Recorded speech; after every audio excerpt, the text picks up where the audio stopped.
We're going to look at solving logarithmic equations using the one-to-one property. And that basically says that if you have a log base something on one side and a log base the same something on the other side, that just tells you that the stuff next to your log bases must have to be equal. So this is the log base 7 on the left-hand side, log base 7 on the right-hand side. I can basically drop the log base 7 and just set this stuff of the x squared minus 5x equal to this stuff of the 48 minus 3x. So I'll go ahead and set up that equation. X squared minus 5x is going to be equal to 48 minus 3x. And I see that I have a quadratic forming, so I'm going to move everything to one side. I'm going to leave the positive x squared where it is, so I'm going to go ahead and move this stuff over. So when I add 3x, and I'm going to do this in one step, subtract 48 from either side, that's going to leave me with x squared minus 2x minus 48, and on the right-hand side, that leaves me with 0 because I've undone both of these things over here. So then I'm going to try and solve this. I can definitely solve this by factoring because I can figure out factors of negative 48 that add to negative 2. That would be an x minus 8 and an x plus 6 equal to 0.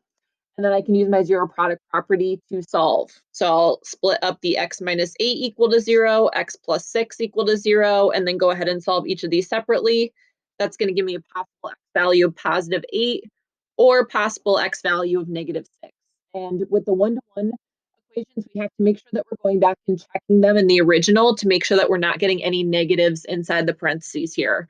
So these ones I'm going to make sure to show a check on because sometimes there can be extraneous solutions, meaning one of these won't work. Sometimes some of them both will work, sometimes neither of them will work. So make sure that you go back and check.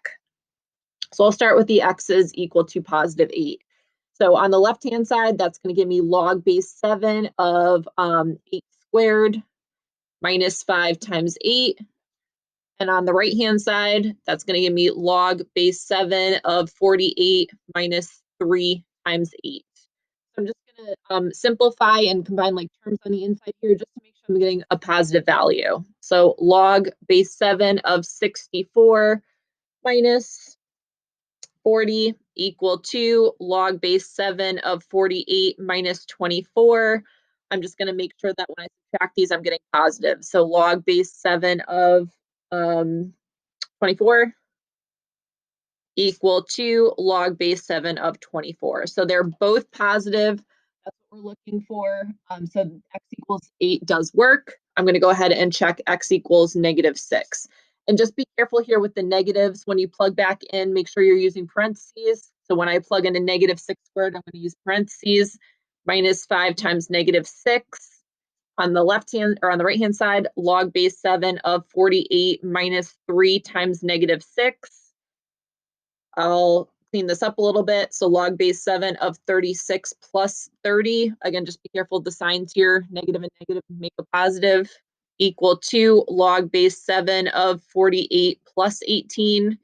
And here, obviously, these are both going to be positive. This is going to be a positive 66 on the left-hand side. Over here on the right-hand side should also be a positive 66.